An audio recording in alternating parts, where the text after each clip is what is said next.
Hi everyone, welcome to your YouTube channel. बहुत सारे बच्चों को डाउट रहता है भैया कैसे प्रिपरेशन करें, कैसे क्या करना है। अभी मैं जा रहा हूँ स्टूडेंट रिएक्शन का वीडियो शूट करने, काइंड ऑफ की स्टूडेंट्स का क्या रिव्यू है, आपको पूरा डिटेल में एक्सप्लोर करेंगे एंड सारे क्वेश्चंस के आंसर आपको उसी में मिलेंगे। क्या क्या क्वेश्चन पूछूंगा मैं, ये अभी आपको मैं रिवील नहीं करूँगा, लेके चलो आपको पूरा वीडियो वॉच करना, सब कुछ उसी में पता चलेगा। मैं अभी जा रहा हूँ स्टूडेंट्स के पास। अभी तो मैं रूम में फ़िलहाल, अभी थोड़ी देर में जाऊँगा, वहाँ शूट करूँगा वीडियो। तो सारा वीडियो आपको एक ही साथ मिल जाएगा, ये भी वाला वीडियो उसी में मर्ज होकर मिलेगा आपको। तो वहीं भी चलता हूँ, आपको पूरा बताऊँगा, एक्सप्लोर करूँगा चीज़ों को एंड वहाँ स्टूडेंट्स का क्या रिएक्शन है एंड कैसे उन्होंने प्रिपरेशन किया था, सब कुछ आपको बताया जाएगा। एंड क्या चीज़ बेस्ट होगी आपके लिए, अगर आपको किस फील्ड में इंटरेस्ट है तो आपको कौन सी फील्ड बेस्ट होगी, पूरा बताऊंगा आपके। तो लेके चलता हूँ आपको और वेट फॉर सम टाइम। चलिए स्टार्ट करते हैं।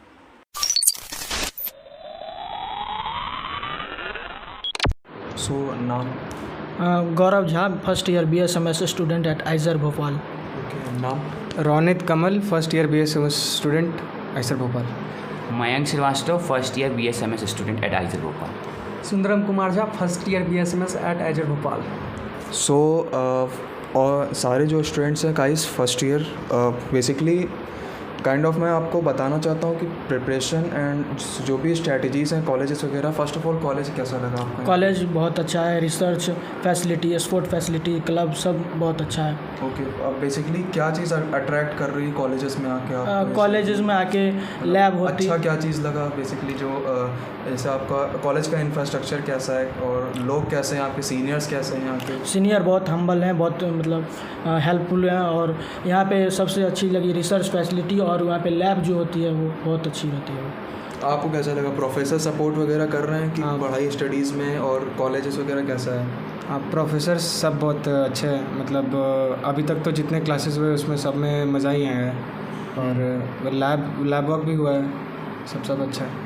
अच्छा, कॉलेजेस में आके बेसिकली जो मोटिव रहता है लोगों का कि कॉलेजेस में जा रहे हैं, फर्स्ट ईयर में है तो रैगिंग वगैरह होगा, तो ऐसा क्या कुछ सीन है ऐसे भोपाल में? कुछ ऐसा आके लगा या फिर कुछ डिसरिस्पेक्ट हुआ आपको या फिर कुछ ऐसा? नहीं, यहाँ पे कोई ऐसा रैगिंग वैगिंग का कोई सीन नहीं है। यहाँ पे एंटी रैगिंग स्क्वाड है। ऐसे भी सबको मेंटर्स प्रोवाइड किए जाते हैं जो कि हेल्प करेंगे, जो कि जनरली फर्स्ट ईयर वाले को सेकेंड ईयर के मेंटर्स प्रोवाइड होते हैं, जो कि कोई भी डाउट होगा उनमें वो हेल्प।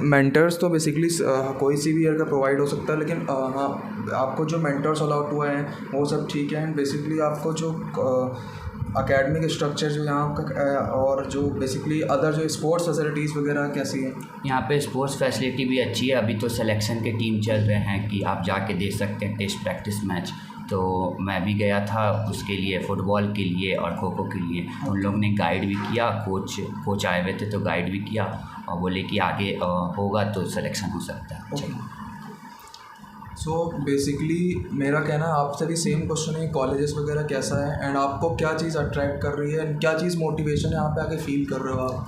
कॉलेजेस बहुत अच्छा है, स्पेशली इनका इंफ्रास्ट्रक्चर और lab, specially biology and chemistry की, जिसमें मेरा मोटिव है मैं बायोलॉजी और केमिस्ट्री में जाके आगे PhD करना चाहता हूँ, जो कि इसमें आइजर भोपाल में बहुत ही अच्छा है। क्या चीज़ मोटिवेट कर रही है बेसिकली इस कॉलेजेस में आके कि ये कॉलेज प्रेफर मेरे लायक है कॉलेज और मैंने सही चीज़ चूज़ किया हुआ है?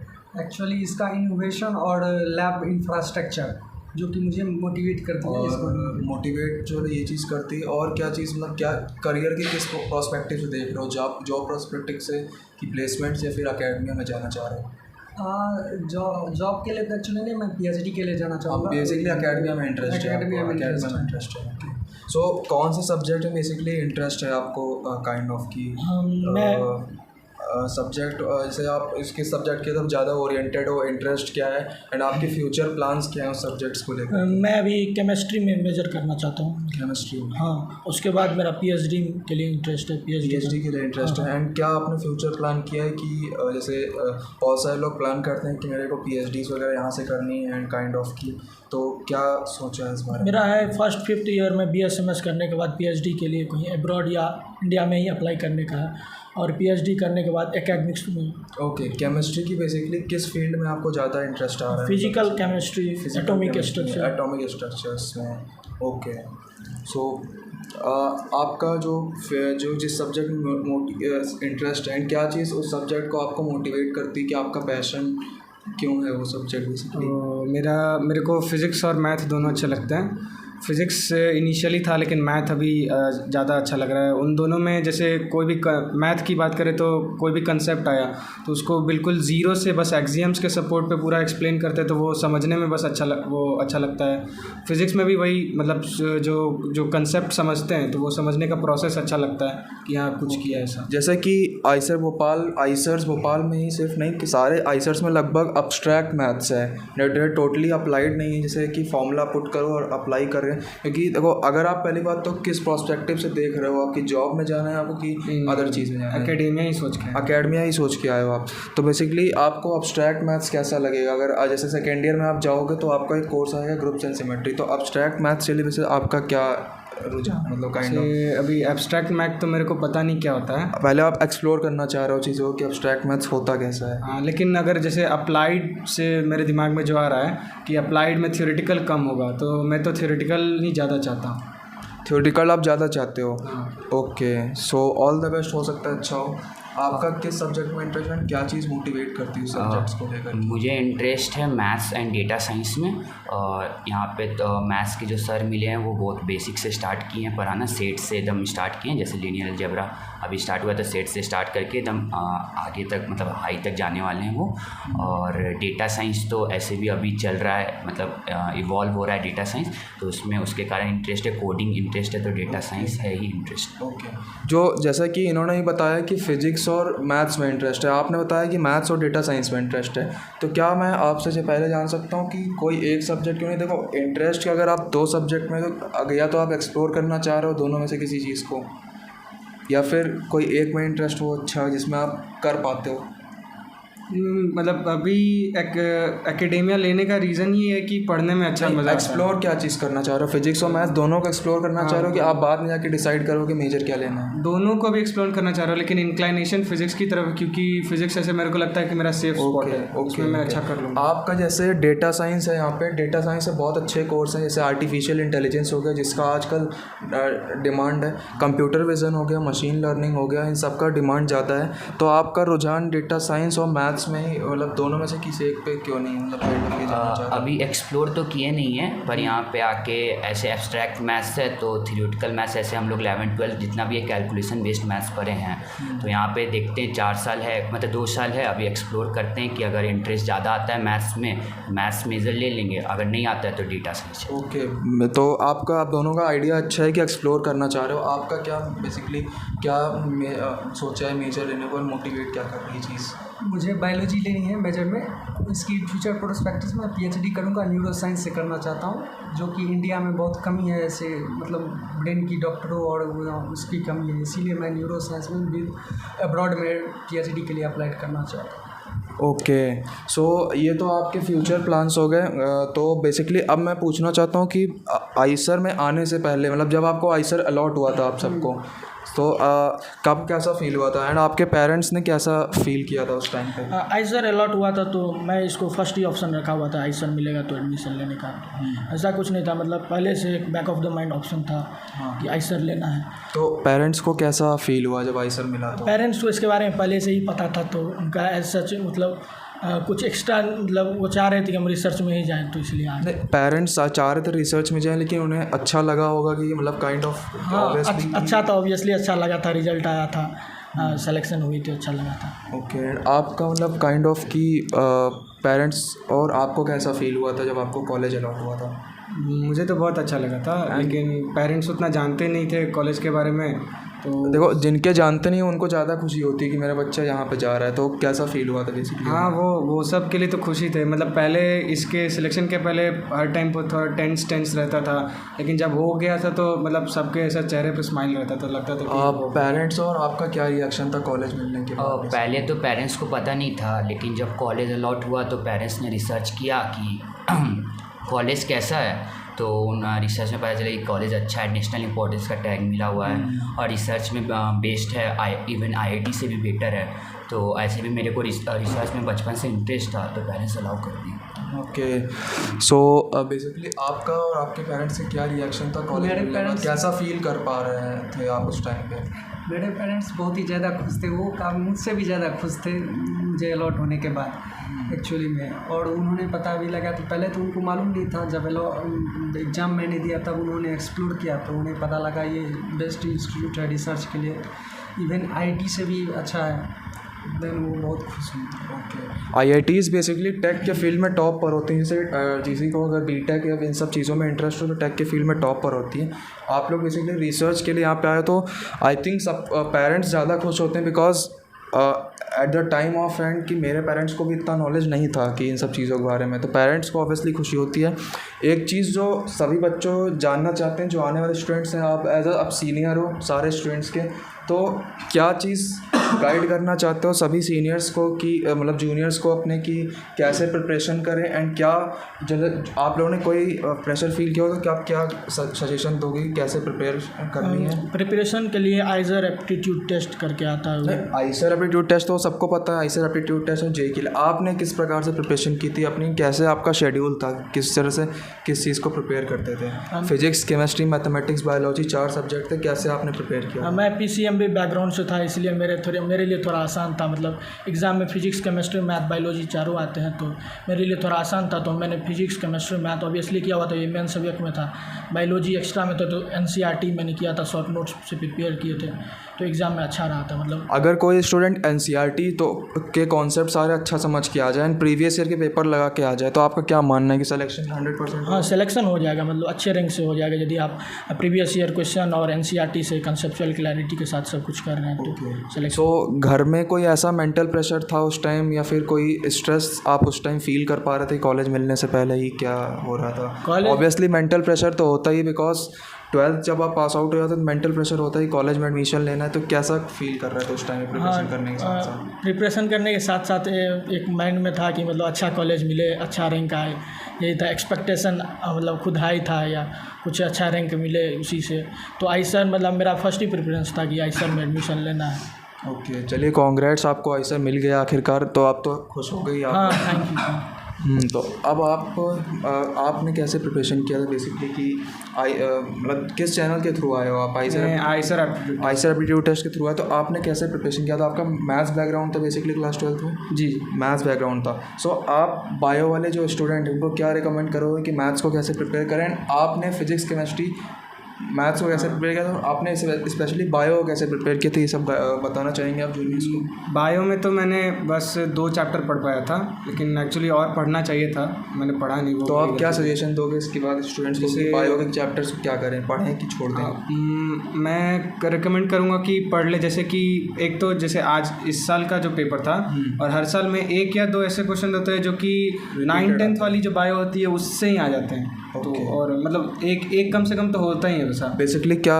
अगर मैं कहूँ कि प्रीवियस ईयर का पेपर बायो का लगा के चला जाए, एंड जो चैप्टर्स मैंने बताए थे स्पेशली जो वो आए थे काइंड ऑफ, जो चैप्टर्स मैंने बता के रखे थे कि जेनेटिक्स हो गया एंड सेल हो गया, सेल बायोलॉजी। मैंने बायो उतना पढ़ा ही नहीं था, तो वो मैं अटेम्प्ट ही नहीं कर पाया पूरा। ओके, कोई बात नहीं। सो फिलहाल फिजिक्स, केमिस्ट्री, मैथ्स को कैसा आपने प्रिपरेशन किया था, एंड जो चैप्टर्स काइंड ऑफ की थोड़ा बहुत मैंने बताए थे उसमें से क्वेश्चन आए थे डेफिनेटली 100%? PCM मैंने तो ये क्या JEE की प्रिपेयर कर रहा था तो वैसे ही किए थे PCM, और केमिस्ट्री थोड़ी वीक थी। और हाँ, जो important chemistry in everyday life हो गया, बायोमॉलिक्यूल्स हो गए, इन सारे चैप्टर से क्वेश्चन तो डेफिनेटली देखने को मिले ही होंगे, अगर आपको जहाँ तक याद आ पा रहा हो तो। अभी तो याद नहीं है। चलिए कोई बात नहीं। बेसिकली आपका भी सेम है, इनकी तरह आइडिया है कि अगर कॉन्सेप्ट सारे क्लियर कर लें एंड NCERT करके जाएँ तो हो जाएगा? फिजिक्स और मैथ में तो लाइक NCERT से हो सकता है आपको 3-4 क्वेश्चन आप कर लें, क्योंकि जैसे एक आ जाता है ना, इस साल तो इजी पेपर था तो वो इजी इस साल का सबसे इजी पेपर आया हुआ था, तो आप क्या रिकमेंड करना चाहोगे? नहीं, वो आपको कोई कोचिंग फॉलो करना चाहिए। अब तो मतलब ऑनलाइन हो गया तो वो बहुत अफोर्डेबल भी हो गया, और क्योंकि NCERT में सारे कॉन्सेप्ट भी नहीं होते उतना लेवल पे, आपको प्रॉब्लम्स भी नहीं होते हैं, तो वो शायद मुश्किल हो सकता है। लेकिन प्रीवियस ईयर पेपर तो फर्स्ट प्रायोरिटी है। ओके, जो जैसा कि आपने कहा कि कोचिंग्स वगैरह ज्वाइन कर लो, एंड क्योंकि आजकल अफोर्डेबल हो गया, लेकिन इंडिया में अलॉट ऑफ स्टूडेंट पढ़ते हैं जो अफोर्ड नहीं कर पाते, तो उनको आप कैसे बोलना चाहिए किस तरह प्रिपरेशन करें? उनको, हाँ, जैसे मैं भी स्टार्टिंग में 11th में मेरे को जेई के लिए पता नहीं था, तो मैं खुद से ही जो मेरे को बुक्स मिले थे वो उनसे पढ़ रहा था, क्योंकि उस टाइम कोविड भी था। तो वैसे आप पढ़ेंगे तो आपको पता चलेगा कि उतना मुश्किल नहीं है समझना। जैसे मैथ में भी मेरे को अरिहंत मिला था, तो आप बस चैप्टर पढ़ सकते हैं और क्वेश्चन लगा सकते हैं। और तो जो आपको मुश्किल होगा तो आप ट्राई करिए, इधर उधर आपके कोई जान पहचान में जो आपको थोड़ा वो एक्सप्लेन कर दे वो कॉन्सेप्ट, तो आप मतलब खुद से बुक से पढ़ के, क्योंकि जैसे अब बुक्स बहुत अच्छी आ गई हैं, मतलब जो पूरा सारे कॉन्सेप्ट्स बता देती हैं, सारे प्रॉब्लम्स दे देती हैं, ऐसे बुक्स आ गई हैं। तो आपका क्या मानना है कि जैसे जेई के लिए जो स्पेशली बुक्स बनाई गई हैं जेई की प्रिपरेशन के लिए, तो चलो वो स्टूडेंट्स फॉलो कर रहे हैं, लेकिन क्या आपका मानना है कि आइसर्स के लिए, आइसर एप्टीट्यूड टेस्ट का जो एग्ज़ाम होता है उसके लिए क्या एक स्पेशली बुक बननी चाहिए कि नहीं बननी चाहिए? हाँ, आई थिंक मतलब जैसा मैथ में 2-3 क्वेश्चन मेरे को याद है, जैसे उनमें जेई में हमारा पर्सपेक्टिव होता था कि प्रॉब्लम दिखा तो बस एक डिजिट आंसर की तरफ जाना चाहते थे। और जो लोग एडवांस करते हैं उनका ऐसा नहीं होता होगा, लेकिन उनका थोड़ा अच्छा होता है। जैसे वही एडवांस वाला पर्सपेक्टिव है, जैसे कि मेरे को 2-3 क्वेश्चन जैसे याद है मैट्रिक्स वाले, उनमें हम लोग को वैल्यू डाल के चेक करना पड़ता था। तो जैसे होता है ना साइंटिस्ट का दिमाग कि डाल के ट्राई करते हैं, पैटर्न देखते हैं, पैटर्न रिकग्नाइज करते हैं, तो उस टाइप के वो प्रॉब्लम्स शायद जेई में उतने शायद नहीं होते हैं, तो उनको PYQ करनी चाहिए। और अगर ऐसी आइसर के लिए बुक बन जाए तो अच्छा ही है, क्योंकि प्रॉब्लम्स थोड़े अलग होते हैं, बहुत तो नहीं बोलूँगा, 1-2 अलग आते हैं, क्योंकि आइसर्स का जो पेपर होता है वो जेई मेन से टफ आता है। हाँ, इसलिए मैंने आपसे पूछा था। सो बेसिकली आपने कैसे प्रिपरेशन की थी जेई के लिए एंड जेई और आइसर एप्टीट्यूड टेस्ट के लिए, और फर्स्ट ऑफ ऑल आप किस चैनल के थ्रू आए हो? मैंने IIT चैनल के थ्रू आया हूँ। तो आप किस तरह से प्रिपरेशन किया था आपने, क्या आप मैथ्स वाले हो तो किस तरह से गाइड करोगे आप जूनियर्स को कि बायो वाले जो हैं कि वो बायो को इस मैथ्स इस तरीके से पढ़े, एंड आपने बायो किस तरह से प्रिपरेशन की थी? मैंने बायो तो ज़्यादा चैप्टर तो पढ़ी नहीं थी, 1-2 चैप्टर ही पढ़ ली थी, जैसे कि जेनेटिक्स होता है, एक रिप्रोडक्शन चैप्टर थी, तो वो मैंने पढ़ ली थी। और मेरे से क्वेश्चन ज़्यादातर बायो में 1 ही 2 हो पाए थे, ज़्यादा बन नहीं पाए थे। और वैसे भी इस बार का पेपर इजी था, तो अगर इस बार अगर कोई NCERT पढ़ के जाता है तो उसका सिलेक्शन तो गारंटीड है, क्योंकि और कंसेप्ट बस क्लियर रहना चाहिए। तो अगर और प्रीवियस ईयर देखा जाए तो जैसे पिछले बार 2022 का पेपर बहुत टफ आया था, मतलब लिटरली टफ था, तो उसके लिए आप सॉल्व कर सकते हैं जेई एडवांस का प्रीवियस ईयर, क्योंकि वो 2-3 कॉन्सेप्ट को मिक्स करके रखता है। तो उससे क्या है कि आपको बस कॉन्सेप्ट क्लियर करना, बाकी आपका आइसर का एग्ज़ाम निकल सकता है। यदि आप कहना चाह रहे हो कि आइसर्स के जो प्रीवियस ईयर के पेपर्स हैं अगर वो पढ़ें एंड जो NCERT अच्छे से कॉन्सेप्ट पढ़ें, और साथ साथ अगर बच्चा जेई की प्रिपरेशन कर रहा है एडवांस के क्वेश्चन पेपर का प्रैक्टिस कर ले, तो आइसर में एडमिशन 100% श्योर हो कि हो जाएगा? हाँ, तब तो हो ही जाएगा, बहुत सारे क्वेश्चन के प्रैक्टिस हो जाएंगे, कॉन्सेप्ट क्लियर रहेगा तब तो हो जाएगा। ओके, सो बेसिकली आपने फिजिक्स केमिस्ट्री मैथ्स को कैसे प्रिपेयर किया था? मैथ्स के लिए तो मैथ्स मेरा पहले से जितना भी पढ़ाया जा रहा था कोचिंग में वो मैं अच्छे से पढ़ रहा था, मैथ्स में मेरा इंटरेस्ट भी था। फिजिक्स के लिए जो था ये एक बुक आती है सिंगेज की, वो मैंने पढ़ी थी, और केमिस्ट्री मैंने NCERT पे ही स्टिक रहा था, क्योंकि उससे बाहर अगर जाऊंगा तो टाइम वेस्ट होगा। रेलिवेंट पढ़ना चाहिए, ये सबसे इम्पोर्टेंट बात ये है कि रेलिवेंट पढ़ना चाहिए। तो आपसे भी सेम सवाल कि क्या आपको मानना है कि आइसर्स के लिए एक बुक्स होनी चाहिए स्पेशली, जैसे जेई और उसके लिए होती है, नीट के लिए होती है?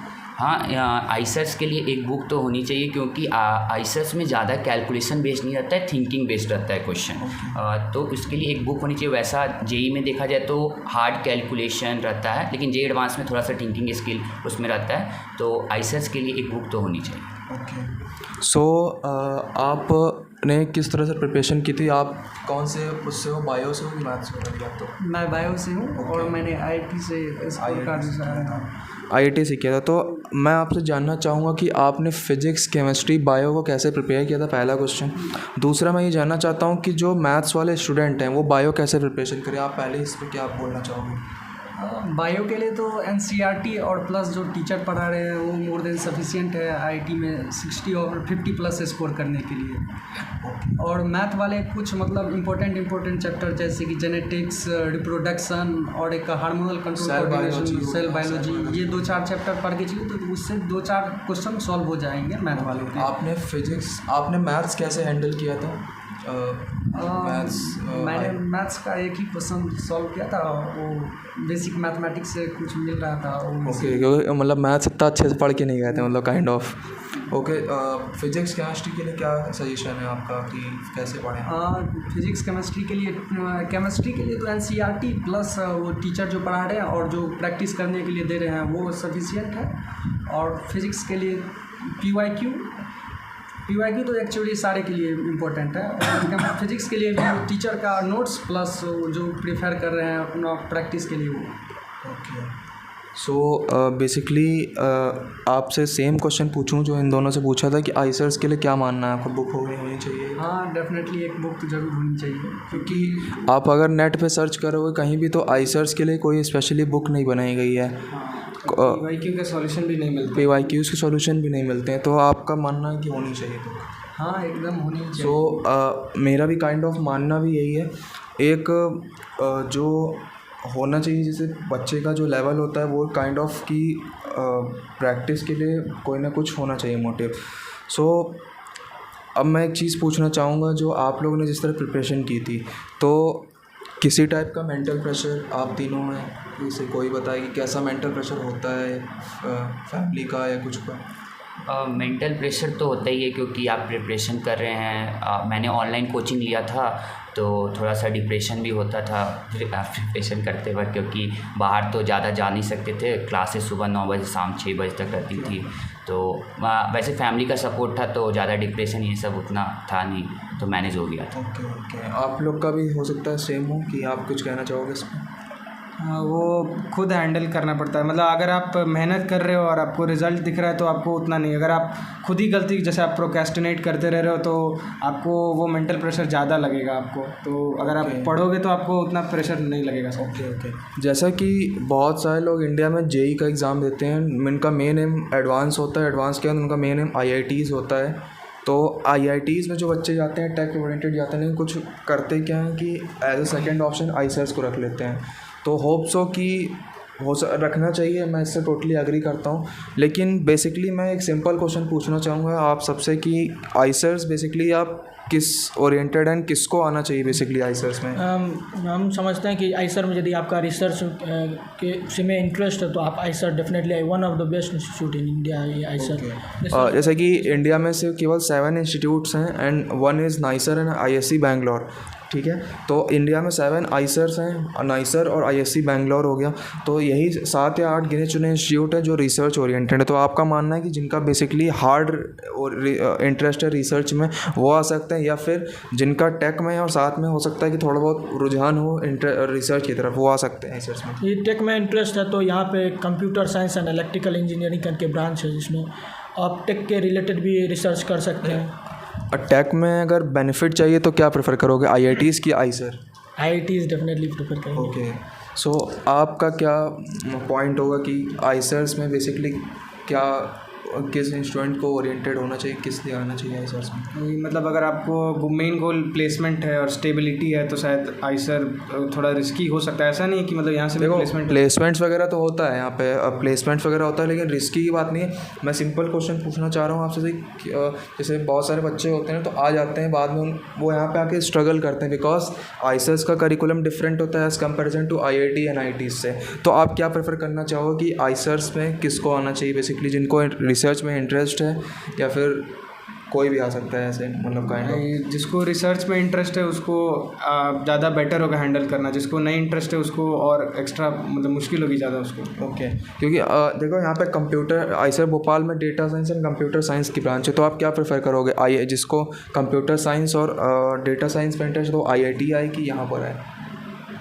वो उस पर डिपेंड करता है। मतलब अगर उसको जैसे रिसर्च में इंटरेस्ट है इस फील्ड में डेटा साइंस की, या फिर अगर उसको जॉब चाहिए डेटा साइंस फील्ड में, तब तो उसको IIT जाना चाहिए। लेकिन अगर उसको डेटा साइंस की फील्ड में IITs में तो होता है, लेकिन कंप्यूटर साइंस और डेटा साइंस में दोनों जगह लगभग सेम है। तो आई थिंक मेरा मानना तो यही है कि अगर आप सिर्फ डेटा साइंस और कंप्यूटर साइंस के लिए आ रहे हो तो कोई बुराई नहीं है। तो आप किस पे क्या कहना चाहोगे? इस पर तो मेरे को उतना आइडिया नहीं है, ओके, सो आपको क्या मानना है कि आइसर्स में बेसिकली किस चीज़ का होना चाहिए काइंड ऑफ जिसको रिसर्च में इंटरेस्ट है वो आइसर में आए, वरना अगर जैसे प्लेसमेंट भी यहाँ पे है लेकिन जनरली लोग पीएचडी के लिए लेकिन प्रेफर बहुत सारे लोग सेकंड ऑप्शन रखते हैं आइसर्स को कि नहीं मिलेगा तो आइसर्स जाएंगे, तो उनको आप कुछ कहना चाहोगे कि स्टेट अवे तो आप मना नहीं कर सकते हो किसी को भी कि मत आओ, लेकिन आप कुछ कहना चाहोगे कि अगर वो आ रहे हैं ऐसा सेकंड ऑप्शन लेकर के तो क्या सजेशन होगा? आ रहे हैं अगर वो सेकंड ऑप्शन लेके तो वैसे भी ख़राब नहीं, क्योंकि आइसर इक्विवेलेंट टू आईआईटी है और रिसर्च में अगर देखा जाए तो आइसर्स बेटर है आईआईटी से, और आपका प्लेसमेंट भी यहाँ पे हो रहा है, पर जनरली लोग पीएचडी के लिए जाते हैं क्योंकि रिसर्च ओरिएंटेड पीएचडी में ही मिलते हैं। ओके, आपका क्या कहना है इस पॉइंट पे कि जो मैंने सबसे क्वेश्चन पूछा कि क्या मानना है? हाँ, जो रिसर्च के लिए आना चाहता है वही है, बस सीट ना वेस्ट करे। देखो बात सीट की तो नहीं है, देखो सेकंड ऑप्शन तो मोस्टली लोग प्रेफर करेंगे ही, तो सेकंड ऑप्शन जो लोग आ रहे हैं तो उनको आप क्या कहना चाहोगे कि अपने आप को मेंटली किस तरह से प्रिपेयर करके आना चाहिए अगर आइसर्स में आ तो रहा है? आए तो मेंटली अब साइंटिफिक मैनर में है, मीन्स साइंटिफिक एक इनोवेटिव टाइप का इसका करिकुलम है, रिसर्च ओरिएंटेड है। बिकॉज सेमेस्टर 6 महीने का होता है, आप लोगों ने सुना होगा, लेकिन यहाँ पे सेमेस्टर बेस्ड रेगुलरली 4 महीने में ख़त्म हो जाते हैं, ठीक है। सो आप क्या, बिकॉज एकेडमिक करिकुलम यहाँ का थोड़ा सा अलग है, तो आप क्या सजेशन देना चाहोगे जो सेकंड ऑप्शन लेकर आ रहे हैं? जो सेकंड ऑप्शन लेके आ रहे हैं मैं उतना तो नहीं कुछ कहना चाहूँगा, लेकिन मैं बोलना चाहूँगा ज़रूर जो रिसर्च के लिए है ये बना हुआ, और अपना ब्रेन को भी थोड़ा आईटी की तरह मत सोचिए जो 2 दिन पहले ही पढ़ के पास हो जाएंगे एग्ज़ाम को। तो देखो आईआईटीज़ में भी 2 दिन पहले पढ़ के तो कोई पास नहीं होता है, लेकिन फिर भी सजेशन होप सो कि अच्छा दिया आप लोगों ने। So one and last thing कि आने के बाद आप स्पोर्ट्स वगैरह में बेसिकली जो स्पोर्ट्स वगैरह आपने देखा हो, क्लब एक्टिविटीज़ देखी होंगी, तो क्या कुछ ऐसा लगा जो आपको मानना है कि आप सबको कि आइसर्स में ये चीज़ बदलनी चाहिए, कुछ ऐसा? नहीं, ऐसा कुछ नहीं थे, सब फैसिलिटी भी अच्छा था। आपका कुछ ऐसा मानना है कि आइसर्स में ये चीज़ होनी चाहिए अलग से, कोई भी चीज़ किसी फील्ड में, चाहे वो स्पोर्ट्स हो या फिर कैफेटेरिया हो या आपका लैब्स हो या फिर एकेडमिया हो? लैब्स में जैसे अभी हम लोग को जो लैब हुआ है उसका थ्योरी हम लोग उतना डिटेल पढ़े नहीं थे, लेकिन वो हमने लैब पूरा कर लिया है, तो आई थिंक अगर लैब ऐसे शेड्यूल ऐसे डिज़ाइन होता है। फर्स्ट ईयर्स में लैब जो मिलता है आपको तो वो काइंड ऑफ नॉर्मल लैब होता है, जब आप सेकेंड ईयर में जाते हो तो आपको हाई क्वालिटीज़ जो मेन रिसर्च लैब्स होती हैं वो प्रोवाइड की जाती हैं, तो आपका इस पर क्या हुआ है? तो तब तो उसको छोड़ के तो ऐसा कोई मेरे इशू अभी तक तो नहीं दिखा। सब सही। आपका कुछ ऐसा पॉइंट?